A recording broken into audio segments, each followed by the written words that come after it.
देश में आंदोलन हो रहा है, हम भी लगातार इसमें आंदोलन कर रहे हैं और हम भी अब 25 तारीख को दिल्ली जा रहे हैं। करीब 200-250 लोग यहाँ से, ये 100-150 एडवोकेट्स भी जा रहे हैं यहाँ पर, क्योंकि एडवोकेट्स जो है वो जनता को ज़्यादा अच्छे से जागरूक करेंगे।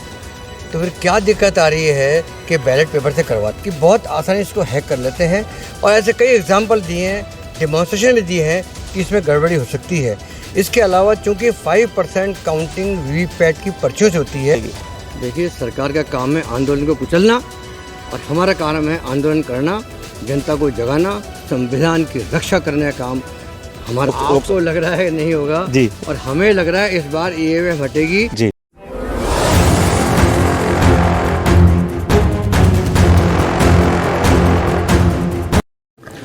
नमस्कार, मैं जितेंद्र गोयल गैंगलैंड भारत में आपका हार्दिक स्वागत करता हूं। दोस्तों, 18वीं लोकसभा का चुनाव बहुत नज़दीक है। ये एक बार फिर कहीं ना कहीं ईवीएम मशीन के द्वारा हो रहा है, और अब भी पिछले कई वर्षों से कुछ सामाजिक संगठन, एनजीओ और कई राजनीतिक पार्टियां ईवीएम के खिलाफ आंदोलन करती रही हैं, ईवीएम के खिलाफ बात करती रही हैं। आज हम बात करेंगे पब्लिक अगेंस्ट करप्शन के संयोजक और राजस्थान हाईकोर्ट के अधिवक्ता माननीय श्री पूर्णचंद जी भंडारी जी से, और उनसे जानेंगे कि आखिर क्यों लोग ईवीएम का विरोध कर रहे हैं, कौन कौन, इसके क्या कारण हैं। नमस्कार, आपका बहुत बहुत स्वागत है। ये लोग जो है ना विरोध कर रहे हैं ईवीएम का, तो सरकार का ये कहना है कि भाई बहुत सारे देशों में जो है ना ईवीएम यूज़ हो रही है, तो ये जो लोग जो हल्ला मचा रहे हैं, ये गलत ही हल्ला मचा रहे हैं। देखिए, अगर सरकार को लगता है कि सही हो रहा है और जगह और उनको डर नहीं है, तो फिर क्या दिक्कत आ रही है कि बैलेट पेपर से करवा लें। देखिए, पहले हमारे यहाँ बैलेट पेपर्स होता था और बाद में ईवीएम मशीन आई थी, तो उस टाइम इतना हैक का चांस नहीं था।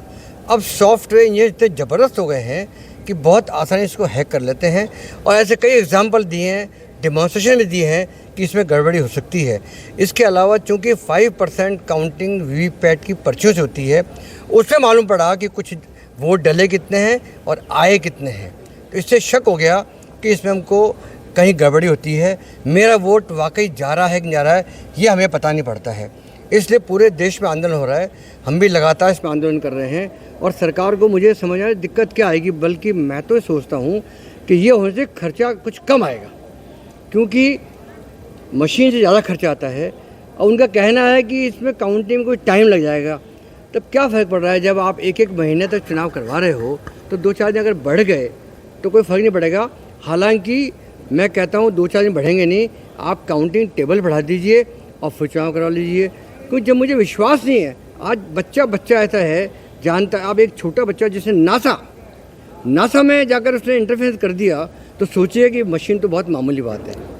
लेकिन ये कहा जा रहा है कि सरकार का ये तर्क है कि भाई पहले जो है ना वॉलेट पेपर जो है ना उनको जो है ना लूट लिया जाता था, और जगह जगह जो है ना बूथ कैप्चरिंग हो जाती थी, उससे तो समाधान मिल रहा है, हमारे बहुत हत्याएं होती थी, उससे तो कम से ईवीएम मशीन से जो है ना आप कह रहे हैं कि, जबकि उल्टा कह रहे हैं कि ईवीएम मशीन में कम से कम लूटपाट तो नहीं हो रही है। देखिए, आप सही कह रहे हैं, पहले ऐसे हादसे हुए थे, लेकिन जब TN सेशन साहब आए थे और जिस ढंग से उन्होंने कंट्रोल किया था, उसके बाद से लूटपाट तो बंद हो गई है।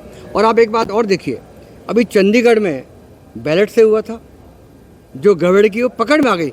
ईवीएम की गड़बड़ी पकड़ में नहीं आती। अगर वहाँ भी चुनाव ईवीएम मशीन से होता तो गड़बड़ी पकड़ में नहीं आती। तो लूटना यहाँ तक सवाल है। लॉ एंड ऑर्डर मेंटेन रखिए, सारी पुलिस होती है, सारी सेंटर की होती है, तो ऐसी कोई दिक्कत वाली बात नहीं है। अगर 2-4-5 जगह ऐसा हो जाएगा तो दोबारा पोलिंग हो जाएगी, इससे क्या फ़र्क पड़ेगा। पूरे देश में तो कुछ ऐसा होगा नहीं।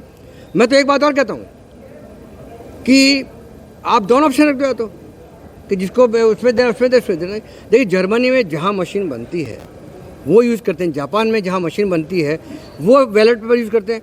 और जर्मनी में तो ये हुआ था कि 2 व्यक्तियों ने पिटीशन फाइल की थी, और उस पर उनके कोर्ट ने उसको कहा कि नहीं ठीक है, बिल्कुल बैलेट से होना चाहिए, और तब वहाँ बैलेट से हो रहे हैं। आज छोटे छोटे राष्ट्र में, बड़े से बड़े विकसित राष्ट्र में भी बैलेट पेपर से हो रहे हैं। तो क्या दिक्कत, जब लोगों को विश्वास होना चाहिए, सरकार को तो ट्रांसपेरेंट होना चाहिए, उनको चैलेंज स्वीकार करना चाहिए। उन्हें क्या, मुझे समझ नहीं आ रहा है उनको क्या दिक्कत आ रही है, करके दिखा दें। तो आप लोगों की तरफ से जो लोग आंदोलन कर रहे हैं पूरे हिंदुस्तान में, उनकी तरफ से कोई कोर्ट का कभी दरवाज़ा खटखटाया गया इस चीज़ के लिए? कोर्ट का भी दरवाज़ा खटखटाया, याचिका चल रही है, उस पर डेट दी हुई है। और उसके अलावा देखो, जनता को जागरूक करना जरूरी है, लोगों को कलेक्ट करना जरूरी है। पिछली बार आंदोलन किया था, लगातार पूरे देश में धीरे धीरे आंदोलन फैल रहा है। और हम भी अब 25 तारीख को दिल्ली जा रहे हैं। करीब 200-250 लोग यहाँ से, ये 100-150 एडवोकेट्स भी जा रहे हैं यहाँ पर, क्योंकि एडवोकेट्स जो है वो जनता को ज़्यादा अच्छे से जागरूक कर सकता है। तो सारे मिलके वहाँ जा रहे हैं और दिल्ली में प्रदर्शन करेंगे। पीएम हाउस के बाहर जा पीएम ऑफिस के बाहर जा करके प्रदर्शन करने का हमारा प्लान है। कोई बैनर है जिसके दिल्ली में कौन देख रहे हैं इस आंदोलन को, पूरे हिंदुस्तान में इस आंदोलन की कौन अगुवाई कर रहे हैं और उनके बारे में? देखिए, ये जो आंदोलन चल रहा है वो अलग अलग उस पर चल रहा है। एक ईवीएम हटाओ संयुक्त मोर्चा बना हुआ है, उसके तहत ज़्यादा हो रहा है ये। बाकी अब तो लगातार सब करते जा रहे हैं धीरे धीरे धीरे। अभी नागपुर में ज़बरदस्त हुई थी, वहाँ मीटिंग हुई थी, करीबन 20-25 हज़ार लोग पहुँचे थे। तो ये अलग अलग बैनर पे हो रहा है ये, लेकिन संयुक्त मोर्चा जो कर रहा है ये वो बहुत बड़ी उसमें कर रहा है और लोग लगातार दिल्ली पहुँच रहे हैं। नहीं, क्या कुछ और राजनीतिक दलों ने भी इस पे जो है ना अपना मत रखा है कि वो भी लोग नहीं चाहते हैं कि ईवीएम से हो? नहीं, देखिए, कांग्रेस ने तो क्या समर्थन कर दिया उनको, वो कह रहे हैं ईवीएम हटनी चाहिए। तो इस देश में अगर 2 नंबर की पार्टी है तो कांग्रेस है।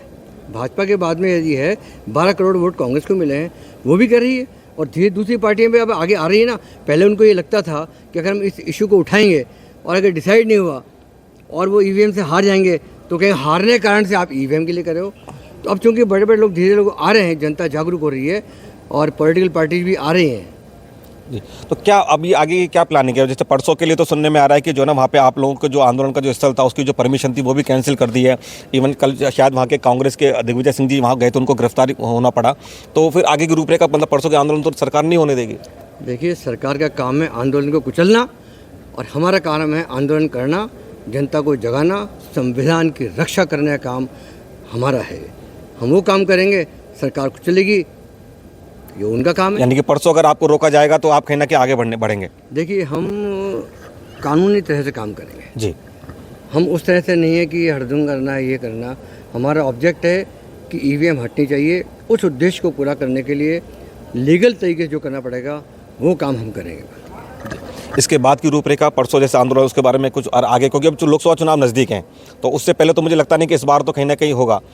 इस बार तो बैलेट पेपर से कहीं ना कहीं लग रहा है कि चुनाव होगा। तो इसके लिए कुछ आप रेट तैयार करेंगे या कुछ करेंगे कि भाई ताकि लोग आपको लग रहा है नहीं होगा जी, और हमें लग रहा है इस बार ईवीएम हटेगी जी, क्योंकि मतलब जनता इस तरह से क्रुद्ध हो चुकी है और डिसाइड कर लिया कि ईवीएम मशीन में तोड़ा जाएगा। जी, तो सरकार को पहले जाग जाना चाहिए, देश का नुकसान ना हो, खर्चा तो पब्लिक पर ही आएगा। ईवीएम का विरोध कहीं ना कहीं सरकार की मंशा पे चुनाव चिन्ह नहीं है, मतलब प्रश्नवाचक चिन्ह नहीं है कि कहीं ना कहीं हम मंशा कह रहे हैं कि भाई सरकार जो ना एक तरह से ईवीएम को हैक करके और खुद जीत रही है। कहीं ना कहीं हम यही कहना चाह रहे हैं डायरेक्टली। भाई, लोगों को लग रहा है जिस तरह से सरकार के खिलाफ आक्रोश जनता के अंदर है, कोई वादे पूरे नहीं किए, बेरोजगारी फैल रही है, आप देख रहे हैं लगातार पेट्रोल के दाम कहाँ से कहाँ पहुँचे हैं, गैस के दाम कहाँ से कहाँ पहुँच गए हैं, देश की संपत्तियाँ विक्रय हो रही है। जब सारा इस प्रकार चल रहा है तो आप ये कैसे मान सकते हो कि लोग उनको वोट दे रहे होंगे? इससे हम चाहते हैं और जनता चाहती है कि ईवीएम हटना चाहिए और ये निश्चित मान के चलिए 2024 का चुनाव जो है वो बैलेट पेपर से ही होगा। जी, और राजस्थान से आपने बताया कितने परसों यहाँ से कितने बजे यहाँ से रवाना होंगे और कहाँ से रवाना होंगे? थोड़ा सा देखिए, परसों हम सुबह 6:30 बजे राजस्थान हाईकोर्ट के बाहर से हमारी बसें लगेगी और यहाँ से हम रवाना होंगे और फिर कोटपुतली शाहपुरा होते हुए जगह जगह रुक कर के भी प्रदर्शन करेंगे हम, ताकि जनता को जागरूक करें ईवीएम के प्रति। पर एक बात है, मैं कहता हूँ भाजपा का अच्छा है ना, पता पड़ जाएगा ना। अगर मान लीजिए ईवीएम हटाने के बाद भी अगर वो इतनी सीट लाते हैं तो हमारी बात गलत रहेगी, फिर हमें कोई दिक्कत है, फिर बैलेट से कराते, जिससे कराना कराइए। लेकिन हम जानते हैं कि अगर बैलेट से कराएंगे तो 100 भी नहीं आने वाले।